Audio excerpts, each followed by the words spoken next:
ಲೋಹೀಯ ಆಕ್ಸೈಡ್ಗಳ ವರ್ತನೆ. ಆಮ್ಲಗಳೊಂದಿಗೆ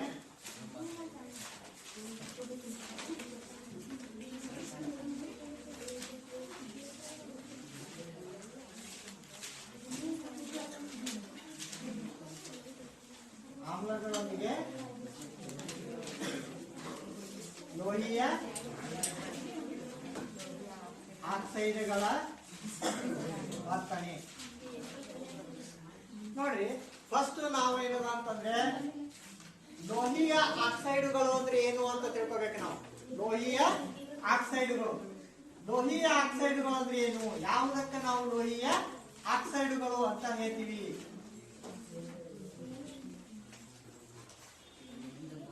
ಲೋಹೀಯ ಆಕ್ಸೈಡ್ಗಳು. ಲೋಹೀಯ ಆಕ್ಸೈಡ್ ಅಂದ್ರೆ ಏನು? ಎರಡು ರೀತಿಯ ಆಕ್ಸೈಡ್ಗಳು ಬರ್ತಾವ. ಒಂದು ಲೋಹೀಯ ಆಕ್ಸೈಡ್ಗಳು, ಇನ್ನೊಂದು ಏನ ಅಂತಂದ್ರೆ ಅಲೋಹೀಯ ಆಕ್ಸೈಡ್ಗಳು ಅಂತ ಹೇಳ್ತೀವಿ ನಾವು. ಅಲೋಹೀಯ ಆಕ್ಸೈಡ್ಗಳು ನೋಡ್ರಿ, ಲೋಹೀಯ ಆಕ್ಸೈಡ್ಗಳು ಮತ್ತೆ ಇನ್ನೊಂದು ಅಲೋಹೀಯ ಆಕ್ಸೈಡ್ಗಳು. ಲೋಹೀಯ ಆಕ್ಸೈಡ್ಗಳು ಅಂದ್ರೆ ಏನು ಅಂದ್ರೆ ಲೋಹಗಳು ಆಕ್ಸಿಜನ್ ನೊಂದಿಗೆ ವರ್ತಿಸಿ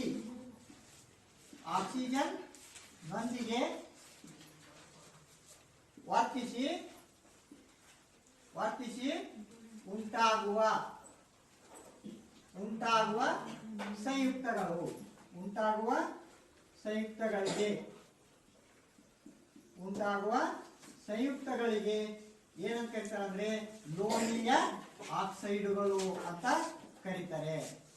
ಗೊತ್ತಾಯ್ತು? ಲೋಹೀಯ ಆಕ್ಸೈಡ್ಗಳು ಅಂದ್ರೆ ಲೋಹಗಳು ಆಕ್ಸಿಜನ್ ನೊಂದಿಗೆ ವರ್ತಿಸಿ ಏನು ಉಂಟಾಗ್ತವ? ಹೊಸ ಸಂಯುಕ್ತಗಳು ಉಂಟಾಗ್ತವೆ. ಆ ಉಂಟಾಗುವ ಸಂಯುಕ್ತಗಳಿಗೆ ಲೋಹೀಯ ಆಕ್ಸೈಡ್ಗಳು ಅಂತ ಹೇಳ್ತೀವಿ. ಉದಾಹರಣೆ ತಗೊಂಡಾಗ, ತಾಮ್ರದ ಆಕ್ಸೈಡ್, ನಂತರ ಮೆಗ್ನೀಷಿಯಂ ಆಕ್ಸೈಡ್, ಇದೇ ತರ ಕಬ್ಬಿಣದ ಆಕ್ಸೈಡ್. ಈ ರೀತಿ ಲೋಹಗಳು ಆಕ್ಸಿಜನ್ ನೊಂದಿಗೆ, ಇಲ್ಲಿ ಲೋಹಗಳು ಎಲ್ಲಾ ಸಂದರ್ಭದಲ್ಲಿ ಆಕ್ಸಿಜನ್ ನೊಂದಿಗೆ ಸರಳವಾಗಿ ವರ್ತಿಸ್ತವೆ. ಏನು ಅಂದ್ರೆ ಕೆಲವು ಸರಳವಾಗಿ ತೀವ್ರವಾಗಿ ವರ್ತಿಸ್ತವೆ. ಇನ್ನು ಕೆಲವೊಂದನ್ನ ನಾವ್ ಏನ್ ಮಾಡ್ಬೇಕಾಗ್ತದಪ್ಪ ಅಂತಂದ್ರೆ ಕಾಯಿಸ್ಬೇಕಾಗ್ತದ, ಹೀಟ್ ಮಾಡ್ಬೇಕಾಗ್ತದ, ಅವಾಗ ವರ್ತಿಸ್ತಾವ. ಉದಾಹರಣೆಗೆ ಸೋಡಿಯಂ ಗಾಳಿಯಲ್ಲಿ ಇಟ್ಟಾಗ ಗಾಳಿಯೊಂದಿಗೆ ತನ್ನಷ್ಟಕ್ಕೆ ತಾನೇ ವರ್ತಿಸಿ ಸೋಡಿಯಂ ಆಕ್ಸೈಡ್ ಆಗ್ತದೆ. ಪೊಟ್ಯಾಸಿಯಂ ಕೂಡ ಬಹಳ ಕ್ರಿಯಾಪಟುವಾಗಿರ್ತಕ್ಕಂಥ ಲೋಹವಾಗಿರುವುದರಿಂದ ಅದು ಇಟ್ಟಾಗ ಗಾಳಿಯೊಂದಿಗೆ ತನ್ನಷ್ಟಕ್ಕೆ ತಾನೇ ಉರಿದು ಸೋಡಿಯಂ ಆಕ್ಸೈಡ್ ಉಂಟಾಗ್ತದೆ. ಅದೇ ತರ ತಾಮ್ರದ ಆಕ್ಸೈಡ್, ಮೆಗ್ನೀಷಿಯಂ ಆಕ್ಸೈಡ್ ಇವು ಏನದ ಅಂತಂದ್ರೆ ಇವು ಗಾಳಿಯೊಂದಿಗೆ ವರ್ತಿಸ್ಬೇಕಾದ್ರೆ ಏನ್ ಮಾಡ್ಬೇಕಾಗ್ತದಪ್ಪ ಅಂತಂದ್ರೆ ನಾವು ಅವುಗಳನ್ನ ಕಾಯಿಸ್ಬೇಕಾಗ್ತದೆ. ಸ್ವಲ್ಪ ಅವುಗಳಿಗೆ ಶಾಖ ಕೊಡ್ಬೇಕಾಗ್ತದ. ಅವು ಒಂದ್ ಸ್ವಲ್ಪ ಉಚ್ಚ ತಾಪದಲ್ಲಿ ಏನಾಗ್ತಾವ ಅಂದ್ರೆ ಆಕ್ಸಿಜನ್ ನೊಂದಿಗೆ ಉರಿತಾವ. ಉರಿದು ಏನಾಗ್ತವಪ್ಪ ಅಂತಂದ್ರೆ ಆಕ್ಸೈಡ್ಗಳನ್ನ ಉಂಟು ಮಾಡ್ತಾವ. ಆಯಾ ಲೋಹದ ಆಕ್ಸೈಡ್ಗಳು ಅಂತ ನಾವು ಹೇಳ್ತೀವಿ. ತಾಮ್ರವು ಆಕ್ಸಿಜನ್ ನೊಂದಿಗೆ ವರ್ತಿಸಿ ಏನು ಉಂಟು ಮಾಡ್ತದ? ತಾಮ್ರದ ಆಕ್ಸೈಡ್ ಉಂಟಾಗ್ತದ. ಅದೇ ತರ ಮೆಗ್ನೀಷಿಯಂ ಏನ್ ಮಾಡ್ತದ? ಆಕ್ಸಿಜನ್ ನೊಂದಿಗೆ ವರ್ತಿಸಿ ಮೆಗ್ನೀಷಿಯಂ ಆಕ್ಸೈಡ್ ಉಂಟಾಗ್ತದ. ಈ ರೀತಿ ಏನಪ್ಪಾ ಅಂದ್ರೆ ಲೋಹಗಳು ಆಕ್ಸಿಜನ್ ನೊಂದಿಗೆ ವರ್ತಿಸಿದಾಗ ಏನಾಗ್ತವಪ್ಪ ಅಂತಂದ್ರೆ ಲೋಹದ ಆಕ್ಸೈಡ್ಗಳು ಉಂಟಾಗ್ತವೆ. ಇನ್ನು ನಾವು ಎರಡನೇದಕ್ಕೆ ಬರೋಣ. ಏನು ಅಂತಂದ್ರೆ ಅಲೋಹೀಯ ಆಕ್ಸೈಡ್ಗಳು ಅಂತ. ಅಲೋಹೀಯ ಆಕ್ಸೈಡ್ಗಳು ಅಂದ್ರೆ ಇಲ್ಲಿ ಏನಪ್ಪಾ ಅಂತಂದ್ರೆ ಅಲೋಹಗಳು ಸೇಮ್ ಆಕ್ಸಿಜನ್ ನೊಂದಿಗೆ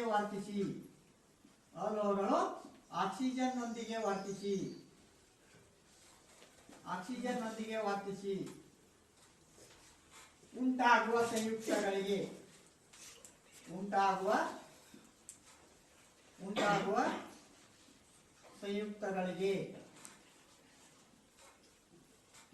ಏನಂತಾರೆ? ಅಲೋಹೀಯ ಆಕ್ಸೈಡ್ಗಳು ಎಂದು ಕರೆಯುತ್ತಾರೆ. ಅಲೋಹೀಯ ಆಕ್ಸೈಡ್ಗಳು ಎನ್ನುತ್ತಾರೆ. ನೋಡಿ, ಅಂದ್ರೆ ಅಲೋಹಗಳು ಆಕ್ಸಿಜನ್ ನೊಂದಿಗೆ ವರ್ತಿಸಿದಾಗ ಏನು ಉಂಟಾಗುವ ಸಂಯುಕ್ತಗಳಿವೆ ಅಲ್ಲ, ಅವುಗಳಿಗೆ ಅಲೋಹೀಯ ಆಕ್ಸೈಡ್ಗಳು ಅಂತ ಕರೀತಾರೆ.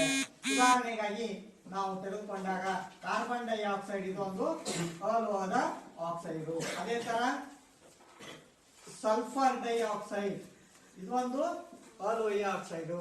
ನೈಟ್ರೋಜನ್ ಡೈಆಕ್ಸೈಡ್ ಇದು ಒಂದು ಅಲೋಹೀಯ ಆಕ್ಸೈಡು. ಈ ರೀತಿ ಅಲೋಹಿಯ ಆಕ್ಸೈಡ್ಗಳಿಗೆ ಉದಾಹರಣೆ ಇವೆಲ್ಲ. ಕಾರ್ಬನ್ ಡೈಆಕ್ಸೈಡ್, ಸಲ್ಫರ್ ಡೈಆಕ್ಸೈಡ್ ಮತ್ತೆ ನೈಟ್ರೋಜನ್ ಡೈಆಕ್ಸೈಡ್ ಇವೆಲ್ಲ ಏನು ಅಂತಂದ್ರೆ ಅಲೋಹಿಯ ಆಕ್ಸೈಡ್ಗಳಿಗೆ ಉದಾಹರಣೆಗಳು. ಹಾಗಾದರೆ ಇವು ಎಂತ ನೀರಿನಲ್ಲಿ ವಿಲೀನಗೊಳಿಸಿದಾಗ ಏನನ್ನ ಕೊಡ್ತಾವಪ್ಪ ನಮ್ಗೆ ಅದು ಗೊತ್ತಾಗಬೇಕು. ಆ ಆಕ್ಸೈಡ್ಗಳೇನವ ಅವುಗಳನ್ನ ನೀರಿನಲ್ಲಿ ವಿಲೀನಗೊಳಿಸಿದಾಗ ನಮ್ಗೆ ಏನ್ ಕೊಡ್ತಾವ? ಉದಾಹರಣೆಗಾಗಿ ಲೋಹೀಯ ಆಕ್ಸೈಡ್ಗಳು ನೀರಿನಲ್ಲಿ ವಿಲೀನಗೊಳಿಸಿದಾಗ ಏನ್ ಕೊಡ್ತಾವಪ್ಪ ಅಂತಂದ್ರೆ ನಮ್ಗೆ ಪ್ರತ್ಯಾಮ್ಲಗಳನ್ನ ಕೊಡ್ತವೆ. ಏನ್ ಕೊಡ್ತಾವ? ನೀರಿನಲ್ಲಿ ವಿಲೀನಗೊಳಿಸಿದಾಗ ನಮ್ಗೆ ಈ ಪ್ರತ್ಯಾಮ್ಲಗಳು ಅಂತ ನಾವೇ. ಉದಾಹರಣೆಗಾಗಿ ಸೋಡಿಯಂ ಹೈಡ್ರಾಕ್ಸೈಡ್ ಅನ್ನಪ್ಪ, ಆ ಸೋಡಿಯಂ ಹೈಡ್ರಾಕ್ಸೈಡ್ ಅನ್ನ ನಾವ್ ಏನಂತ ಹೇಳ್ತೀವಿ? ಪ್ರತ್ಯಾಮ್ಲ ಅಂತ ಹೇಳ್ತೀವಿ. ಅದು ಹೆಂಗ ಯಾವ ರೀತಿ ಉಂಟಾಗ್ತದೆ ಅಂದ್ರೆ ಇದೇ ತರ ಲೋಹೀಯ ಆಕ್ಸೈಡ್ಗಳನ್ನ ನೀರಿನಲ್ಲಿ ವಿಲೀನಗೊಳಿಸಿದಾಗ ಏನಾಗ್ತದಪ್ಪ ಅಂತಂದ್ರೆ ಪ್ರತ್ಯಾಮ್ಲಗಳು ಉಂಟಾಗ್ತವೆ. ಅದೇ ತರ ಏನದ ಅಂತಂದ್ರೆ ಅಲೋಹೀಯ ಆಕ್ಸೈಡ್ಗಳು ಏನ್ ಉಂಟು ಮಾಡ್ತಾವಪ್ಪ ಅಂತಂದ್ರೆ ನೀರಿನಲ್ಲಿ ವಿಲೀನಗೊಳಿಸಿದಾಗ ನೋಡ್ರಿ, ನೀರಿನಲ್ಲಿ ವಿಲೀನಗೊಳಿಸಿದಾಗ ಏನಾಗ್ತಾವಪ್ಪ ಅಂತಂದ್ರೆ ನೀರಿನಲ್ಲಿ ವಿಲೀನಗೊಳಿಸಿದಾಗ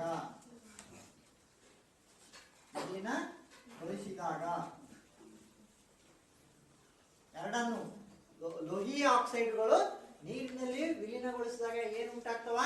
ಪ್ರತ್ಯಾಮ್ಲಗಳು ಅಂತ ಹೇಳ್ತೀವಿ. ಸಾಮಾನ್ಯವಾಗಿ ಪ್ರತ್ಯಾಮ್ಲಗಳೆಲ್ಲ ಕ್ಷಾರ ಗುಣವನ್ನು ಹೊಂದಿರ್ತವೆ, ಅಂದ್ರೆ ವಿಷ ಅಂತ ಅರ್ಥ. ನೆಕ್ಸ್ಟ್ ಅಲೋಹಿ ಆಕ್ಸೈಡ್ಗಳು ನೀರಿನಲ್ಲಿ ವಿಲೀನಗೊಳಿಸಿದಾಗ ಏನ್ ಕೊಡ್ತಾವಪ್ಪ ಅಂತಂದ್ರೆ ನಾವು ಈಗಾಗಲೇ ತಿಳ್ಕೊಂಡಿರುವ ಹಾಗೆ ಆಮ್ಲಗಳು ಅಂತ ಏನ್ ಹೇಳ್ತೀವಿ, ಆ ಆಮ್ಲಗಳು ಅಂತಕ್ಕಂಥ ಸಂಯುಕ್ತಗಳು ಇಲ್ಲಿ ಉಂಟಾಗ್ತವೆ. ಈ ರೀತಿಯಾಗಿ ಪ್ರತ್ಯಾಮ್ಲಗಳು ಆಮ್ಲಗಳು ಏನಪ್ಪಾ ಅಂತಂದ್ರೆ ಲೋಹೀಯ ಮತ್ತು ಅಲೋಹೀಯ ಆಕ್ಸೈಡ್ಗಳನ್ನ ನೀರಿನಲ್ಲಿ ವಿಲೀನಗೊಳಿಸಿ ಏನ್ ಮಾಡ್ತಾರಪ್ಪ ಅಂತಂದ್ರೆ ತಯಾರು ಮಾಡ್ತಾರೆ. ಅದಕ್ಕಾಗಿ ಅಂತ ಒಂದು ಲೋಹದ ಆಕ್ಸೈಡ್ಗಳು ಆಮ್ಲದೊಂದಿಗೆ ಹೇಗೆ ವರ್ತಿಸ್ತವೆ ಅನ್ನೋದನ್ನ ನಾವಿಲ್ಲಿ ಪರೀಕ್ಷೆ ಮಾಡಬೇಕಾಗಿದೆ. ಆಯ್ತಾ? ಅಂದ್ರೆ ಇದರ ಅರ್ಥ ಪ್ರತ್ಯಾಮ್ಲೀಯ ಆಕ್ಸೈಡ್ಗಳು ಏನು? ಪ್ರತ್ಯಾಮ್ಲೀಯ ಲೋಹದ ಆಕ್ಸೈಡ್ಗಳು ಅಂದ್ರೆ ಏನು? ಪ್ರತ್ಯಾಮ್ಲೀಯ ಆಕ್ಸೈಡ್ಗಳು. ಹೌದಾ? ಲೋಹದ ಆಕ್ಸೈಡ್ಗಳು ಪ್ರತ್ಯಾಮ್ಲೀಯ ಆಕ್ಸೈಡ್ಗಳು. ಆ ಪ್ರತ್ಯಾಮ್ಲೀಯ ಆಕ್ಸೈಡ್ಗಳೇ ನೀರಿನಲ್ಲಿ ವಿಲೀನಗೊಳಿಸಿದಾಗ ನಮಗೆ ಪ್ರತ್ಯಾಮ್ಲಗಳು ಉಂಟಾಗ್ತವೆ. ಅದೇ ತರ ಅಲೋಹೀಯ ಆಕ್ಸೈಡ್ಗಳು ಅಂದ್ರೆ ಆಮ್ಲೀಯ ಆಕ್ಸೈಡ್ಗಳು. ಅವುಗಳನ್ನು ನೀರಿನಲ್ಲಿ ವಿಲೀನಗೊಳಿಸಿದಾಗ ಅಥವಾ ನೀರಿನಲ್ಲಿ ಕರಗಿಸಿದಾಗ ಏನ್ ಸಿಗ್ತದೆ ನಮಗಪ್ಪ ಅಂತಂದ್ರೆ ಆಮ್ಲಗಳು ಸಿಗ್ತವೆ. ಅಂದ್ರೆ ಇಲ್ಲಿ ಎರಡು ರೀತಿಯ ಆಕ್ಸೈಡ್ಗಳು, ಲೋಹೀಯ ಆಕ್ಸೈಡ್ಗಳನ್ನು ನಾವೇನಂತ ಕರಿತೀವಿ? ಪ್ರತ್ಯಾಮ್ಲೀಯ ಆಕ್ಸೈಡ್ಗಳು ಅಂತ. ಕಾರಣ ಕೊಡಿ ಅಂತ ಬರ್ತದ್ರಿಂದ ಲೋಹೀಯ ಆಕ್ಸೈಡ್ಗಳನ್ನು ಪ್ರತ್ಯಾಮ್ಲೀಯ ಆಕ್ಸೈಡ್ಗಳೆಂದು ಕರೆಯುತ್ತಾರೆ. ವೈಜ್ಞಾನಿಕ ಕಾರಣ ಕೊಡಿ ಅಂತ ಬರ್ತದ. ಯಾಕಂದ್ರೆ ಕಾರಣ ಇಷ್ಟೇ ಬರೀಬೇಕು, ಲೋಹೀಯ ಆಕ್ಸೈಡ್ಗಳು ನೀರಿನಲ್ಲಿ ವಿಲೀನಗೊಳಿಸಿದಾಗ ಪ್ರತ್ಯಾಮ್ಲಗಳನ್ನು ಉಂಟು ಮಾಡುತ್ತವೆ, ಆದ್ದರಿಂದ ಅವುಗಳನ್ನು ಪ್ರತ್ಯಾಮ್ಲೀಯ ಆಕ್ಸೈಡ್ ಅಂತ ಹೇಳಿ ಕರೀತಾರೆ ಅಂತ ಬರೀಬೇಕು. ಅದೇ ತರ ಲೋಹೀಯ ಆಕ್ಸೈಡ್ಗಳು ಅಲೋಹೀಯ ಆಕ್ಸೈಡ್ಗಳನ್ನ ಆಮ್ಲೀಯ ಆಕ್ಸೈಡ್ಗಳು ಅಂತ ಯಾಕೆ ಹೇಳ್ತಾರೆ ಅಂದ್ರೆ ಆಮ್ಲೀಯ ಆಕ್ಸೈಡ್ಗಳು ನೀರಿನಲ್ಲಿ ವಿಲೀನಗೊಳಿಸಿದಾಗ ಏನು ಉಂಟಾಗ್ತಾವಪ್ಪ ಅಂತಂದ್ರೆ ಆಮ್ಲಗಳು ಉಂಟಾಗ್ತಾವ, ಆದ್ದರಿಂದ ಅವುಗಳನ್ನು ಆಮ್ಲೀಯ ಆಕ್ಸೈಡ್ಗಳು ಅಂತ ಕರೀತಾರ ಅಂತ ಹೇಳ್ಬೇಕು. ಈ ರೀತಿಯಾಗಿ ಏನಪ್ಪಾ ಅಂತಂದ್ರೆ ನೋಡಿ, ಈ ರೀತಿಯಾಗಿ ಅಲೋಹೀಯ ಈ ಪರದೆ ಬಿಡ್ತೀನಿ, ಅಲೋಹೀಯ ಆಕ್ಸೈಡ್ಗಳನ್ನ ಏನಂತ ಕರೀತಾರಂದ್ರೆ ಪ್ರತ್ಯಾಮ್ಲೀಯ ಆಕ್ಸೈಡ್ಗಳು ಅಂತ ಕರೀತಾರೆ. ಪ್ರತ್ಯಾಮ್ಲೀಯ ಆಕ್ಸೈಡ್ಗಳು.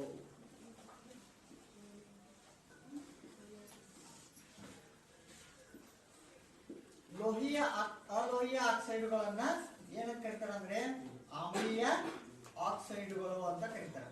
ಆಮ್ಲೀಯ ಆಕ್ಸೈಡ್ಗಳು ನೋಡ್ರಿ, ನೆನ್ಪಿಡ್ಬೇಕಾ?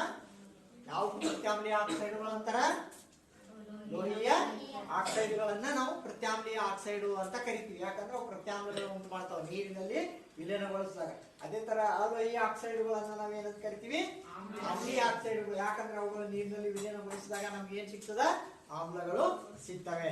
ಅದಕ್ಕಾಗಿ ಏನನ್ನ ಅಂತಂದ್ರೆ ಇಂಥ ಒಂದು ಆಕ್ಸೈಡ್ಗಳು ಅಂದ್ರೆ ಲೋಹದ ಆಕ್ಸೈಡ್ ಇರ್ಬೋದು ಅಥವಾ ಅಲೋಹದ ಆಕ್ಸೈಡ್ ಇರ್ಬೋದು, ಅವು ಏನಪ್ಪಾ ಅಂತಂದ್ರೆ ಯಾವ ರೀತಿ ಆಮ್ಲದೊಂದಿಗೆ ವರ್ತಿಸ್ತವ ಅನ್ನೋದನ್ನ ನಾವು ಈಗ ನೋಡೋಣ. ಈ ಫಸ್ಟಿಗೆ ಲೋಹದ ಆಕ್ಸೈಡ್ಗಳು ಏನಪ್ಪಾ ಅಂತಂದ್ರೆ ಆಮ್ಲದೊಂದಿಗೆ ಹೇಗೆ ವರ್ತಿಸ್ತವ ಅನ್ನೋದನ್ನ ನಾವು ನೋಡೋಣ.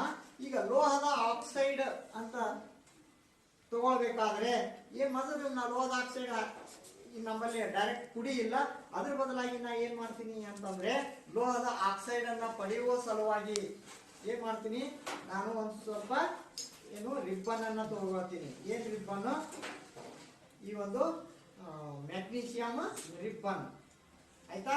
ಈ ಮ್ಯಾಗ್ನೀಷಿಯಂ ರಿಬ್ಬನ್ ಅನ್ನ ಏನ್ ಮಾಡ್ತೀನಿ ಅಂತಂದ್ರೆ ಇದರ ಸಹಾಯದಿಂದ ಉಳಿಸ್ತೀನಿ ನಾನು ನೋಡಿ.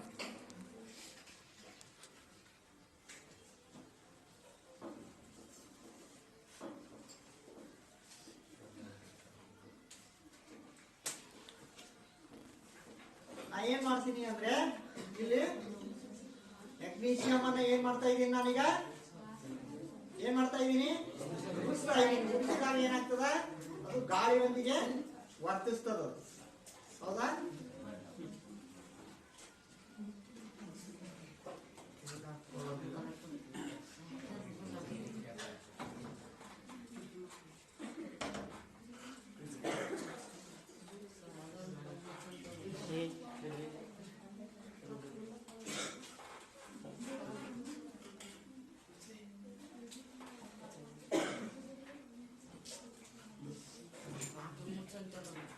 ಈಗ ಹಕ್ಕಿ ಉಳಿತಾ ಇದೆ ಹೌದಾ, ನೋಡಿದ್ರಲ್ಲ ಉಳಿತಾ ಇದೆಯಲ್ಲ. ಈಗ ನಾ ಏನ್ ಮಾಡ್ತೀನಿ ಇದನ್ನ ಏನಾಗ್ತದೋ ಉರಿತು. ಈ ರೀತಿ ಮ್ಯಾಗ್ನೀಷಿಯಂ ಆಕ್ಸೈಡ್ ಉಂಟಾಯ್ತು. ಇದು ನೋಡ್ರಿ ಈ ರೀತಿ ಮ್ಯಾಗ್ನೀಷಿಯಂ ಆಕ್ಸೈಡ್ ಉಂಟಾಯ್ತು. ಈ ಮ್ಯಾಗ್ನೀಷಿಯಂ ಆಕ್ಸೈಡ್ ನಾ ಏನ್ ಮಾಡ್ತೀನಿ ಅಂದ್ರೆ ಸ್ವಲ್ಪ ನೀರನ್ನ ಸೇರಿಸ್ತೀನಿ.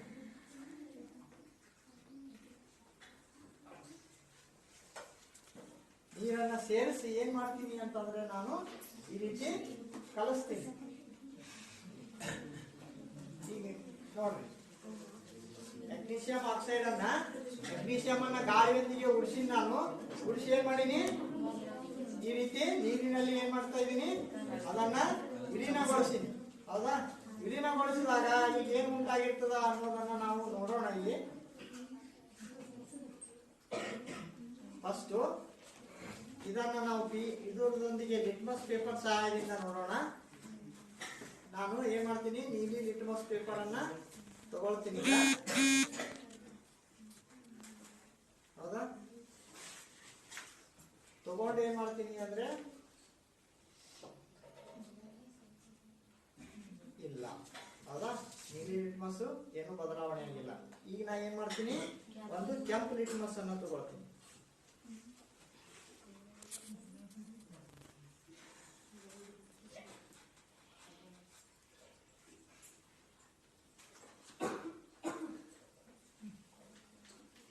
ಕೆಂಪು ಲಿಟ್ಮಸ್ ಅನ್ನ ತಗೊಂಡ ಈಗ ನೋಡ್ರಿ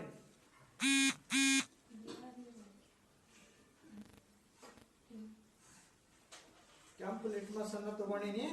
ಈಗ ಇದ್ರಾಗ ಎತ್ತೀನಿ ನಾನು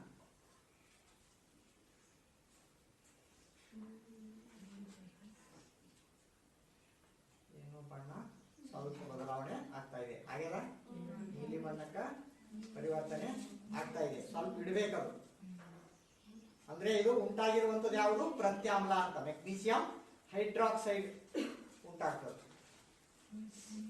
ಈಗ ಆಗಿರ್ತದ ಸ್ವಲ್ಪ ಇಷ್ಟು ನಂತರ ನೋಡ್ಬೇಕು ನಾವು ಅದು 100% ಏನೋ ಸ್ವಲ್ಪ ಅಂತಂದ್ರೆ ಅದು ಆಗ್ತದ.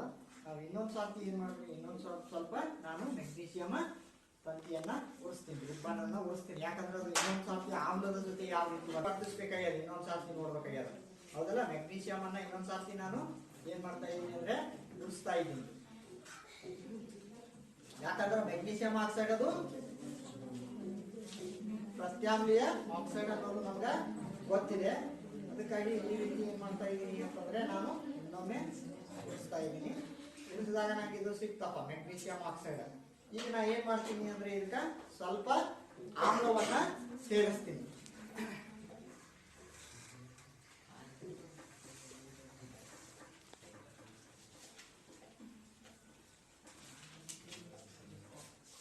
ಈಗೇನ್ ಮಾಡ್ತೀನಿ ನಾನು ಆಮ್ಲವನ್ನ ಸೇರಿಸ್ತೀನಿ. ಈ ಹೈಡ್ರೋಕ್ಲೋರಿಕ್ ಆಮ್ಲವನ್ನ ಇದು ಏನ್ ಮಾಡ್ತೀನಿ ನಾನು ಹೈಡ್ರೋಕ್ಲೋರಿಕ್ ಆಮ್ಲವನ್ನ ಇದಕ್ಕೆ ಸೇರಿಸ್ತೀನಿ.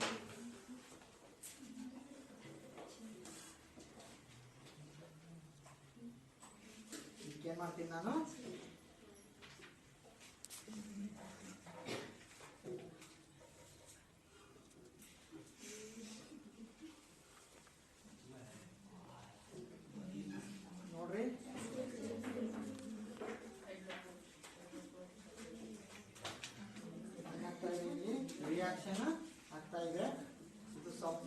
ನೀವೇ ಆಯ್ತು ನೋಡಿ, ನೋಡಿದ್ರೆ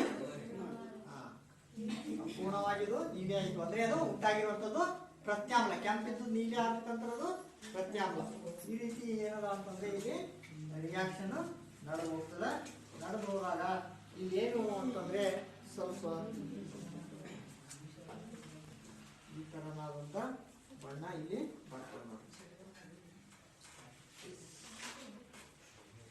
ಅಂದ್ರೆ ಇಲ್ಲಿ ಏನು ಉಂಟಾಯ್ತು?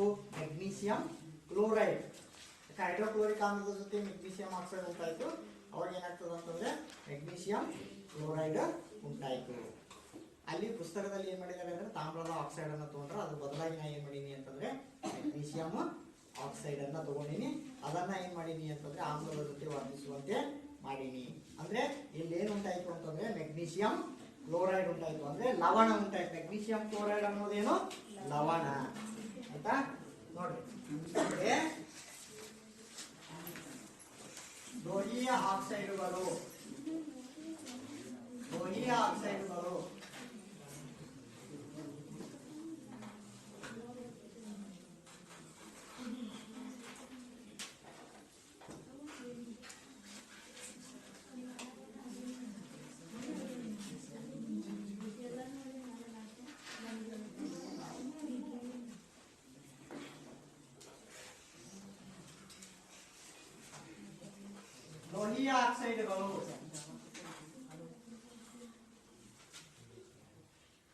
ಲೋಹೀಯ ಆಕ್ಸೈಡುಗಳು ಆಮ್ಲದೊಂದಿಗೆ ವರ್ತಿಸಿದಾಗ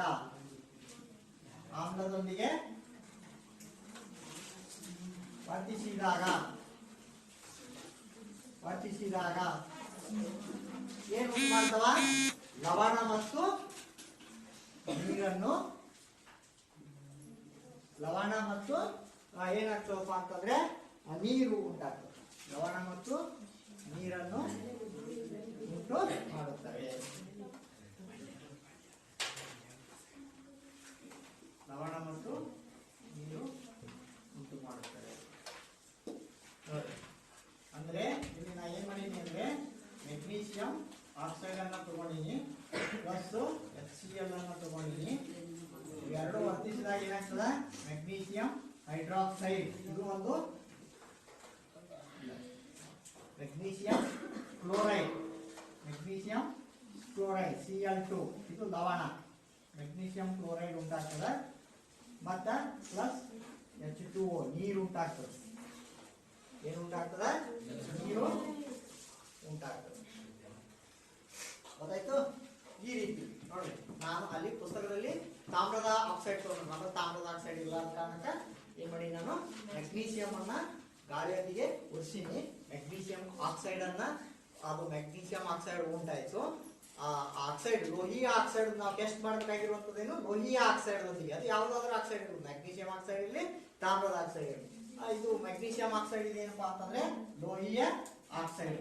ಈಗೇನಂದ ಲೋಹೀಯ ಆಕ್ಸೈಡ್ ಆಮ್ಲದೊಂದಿಗೆ, ಅದು ಮುಖ್ಯವಾಗಿ ಹೈಡ್ರೋಕ್ಲೋರಿಕ್ ಆಮ್ಲದೊಂದಿಗೆ ವರ್ತಿಸಿದಾಗ ನೋಡ್ರಿ, ಹೈಡ್ರೋಕ್ಲೋರಿಕ್ ಆಮ್ಲದೊಂದಿಗೆ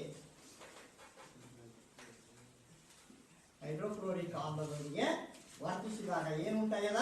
ಲವಣ ಮತ್ತು ನೀರು ಉತ್ಪತ್ತಿ. ಅಂದ್ರೆ ನಾವು ಯಾವ ತೀರ್ಮಾನಕ್ಕೆ ಬರ್ಬೋದು? ತೀರ್ಮಾನ ಏನ್ ಮಾಡ್ಬೋದು? ಈಗ ಲೋಹೀಯ ಆಕ್ಸೈಡುಗಳೊಂದಿಗೆ, ಆ ಲೋಹೀಯ ಆಕ್ಸೈಡುಗಳು ಆಮ್ಲದೊಂದಿಗೆ ವರ್ತಿಸಿದಾಗ ಲವಣ ಮತ್ತು ನೀರನ್ನು ಉಂಟು ಮಾಡುತ್ತವೆ ಅನ್ನುವಂತ ತೀರ್ಮಾನಕ್ಕೆ ನಾವು ಬರ್ಬೋದು. ಹೌದಿಲ್ಲ? ತೀರ್ಮಾನ ಏನ್ ತಗೋಬೇಕು ನಾವು ಈ ಪ್ರಯೋಗದಿಂದ? ಲೋಹೀಯ ಆಕ್ಸೈಡುಗಳು ಆಮ್ಲದೊಂದಿಗೆ ವರ್ತಿಸಿದಾಗ ಏನು ಉಂಟು ಮಾಡ್ತಾವಪ್ಪ ಅಂತಂದ್ರೆ ಲವಣ ಮತ್ತು ನೀರನ್ನು ಉಂಟು ಮಾಡುತ್ತವೆ. ಇನ್ನ ಎರಡನೇದು ಯಾವ್ದಪ್ಪ ಅಂತಂದ್ರೆ ಅಲೋಹೀಯ ಆಕ್ಸೈಡುಗಳು. ಇಲ್ಲಿ ಅಲೋಹೀಯ ಆಕ್ಸೈಡುಗಳನ್ನ ನಾವು ಒಂದು ಸಿಂಪಲ್ ಟೆಸ್ಟ್ ದಿಂದ ನಾವು ಮಾಡಬಹುದು. ಏನು ಅಂತಂದ್ರೆ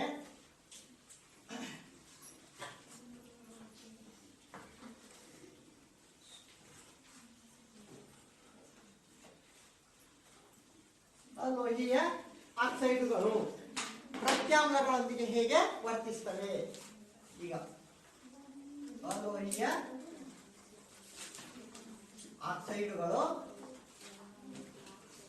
ಆಕ್ಸೈಡುಗಳು ಪ್ರತ್ಯಾಮ್ಲದೊಂದಿಗೆ ಪ್ರತ್ಯಾಮ್ಲದೊಂದಿಗೆ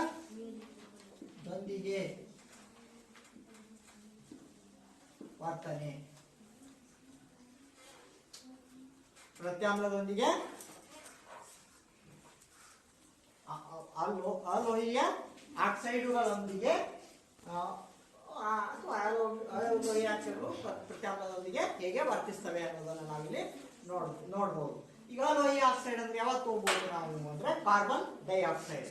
ಈ ಕಾರ್ಬನ್ ಡೈಆಕ್ಸೈಡ್ ಅಲೋಹಿಯ ಆಕ್ಸೈಡ್ ಅನ್ನೋದಕ್ಕೆ ಈ ಹ್ಯಾಂಗ್ ಟೆಸ್ಟ್ ಮಾಡ್ಬೋದಪ್ಪ ಅಂದ್ರೆ ನಾವೇನಿಲ್ಲ, ಸಿಂಪಲ್ ಆಗಿ ಏನ್ ಮಾಡ್ಬೇಕು ಅಂತಂದ್ರೆ ಇದು ಟೆಸ್ಟ್ ಟ್ಯೂಬ್ ನಲ್ಲಿ ಈ ಕ್ಯಾಲ್ಸಿಯಂ ಏನು ಹೈಡ್ರಾಕ್ಸೈಡ್ ಇದೆ, ಕ್ಯಾಲ್ಸಿಯಂ ಹೈಡ್ರಾಕ್ಸೈಡ್ ಇದು ಒಂದು ಪ್ರತ್ಯಾಮ್ಲ, ಹೌದಾ?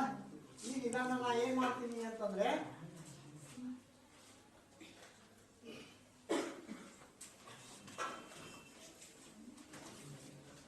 ಈಗ ಇದನ್ನ ನಾ ಕ್ಯಾಲ್ಸಿಯಂ ಹೈಡ್ರಾಕ್ಸೈಡ್ ಪುಡಿಯನ್ನು ಏನ್ ಮಾಡ್ತೀನಿ ಟೆಸ್ಟ್ ಟ್ಯೂಬ್ನಾಗ ತಗೋತೀನಿ ಈ ತರ.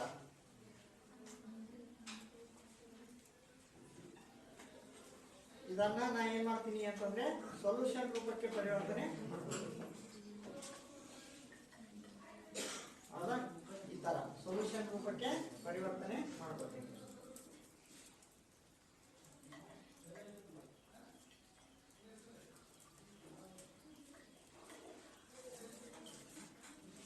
Calcium oxide oxide carbon dioxide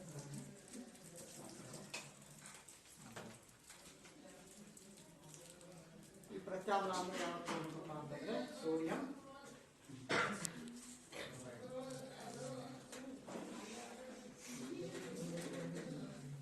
calcium hydroxide ಆಯ್ತು. ಇದು ಏನದ ಅಂತಂದ್ರೆ ಪ್ರತ್ಯಾಮ್ಲ ಇರುತ್ತೆ, ಹೌದಾ?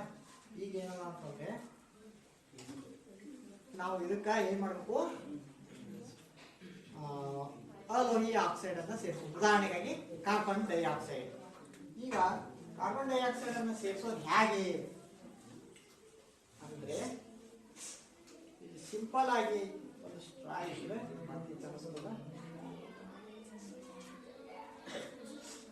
ಏನ್ ಮಾಡ್ತೀನಿ ಅಂದ್ರೆ ನಾನು ಈ ಕೊಳವೆಯನ್ನ ತಗೋತೀನಿ,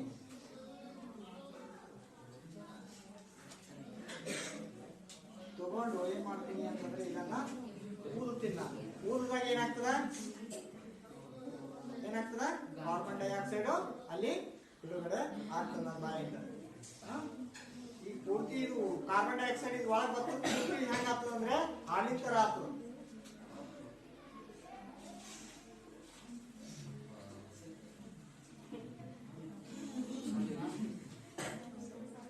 ಪೂರ್ತಿ ಏನಾಗ್ತದಪ್ಪ ಅಂತಂದ್ರೆ ಹಾಲಿನ ತರ ಆಗ್ತದೆ. ಅದನ್ನ ನಾವು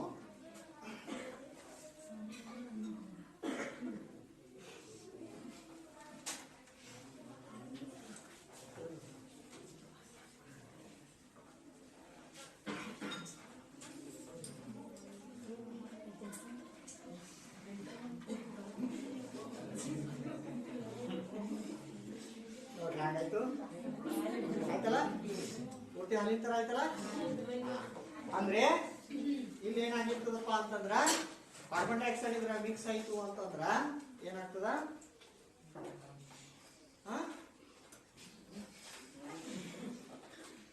ಅಂದ್ರೆ ಪ್ರತ್ಯಾಮ್ಲಗಳು ಇಲ್ಲಿ ಉಂಟಾಗ್ತವೆ, ಪ್ರತ್ಯಾಮ್ಲಗಳು ಇಲ್ಲಿ ಉಂಟಾಗ್ತವೆ, ಹೌದಾ? ಟೆಸ್ಟ್ ಮಾಡೋಣ ನಾವು. ಪ್ರತ್ಯಾಮ್ಲಗಳು ಇಲ್ಲ,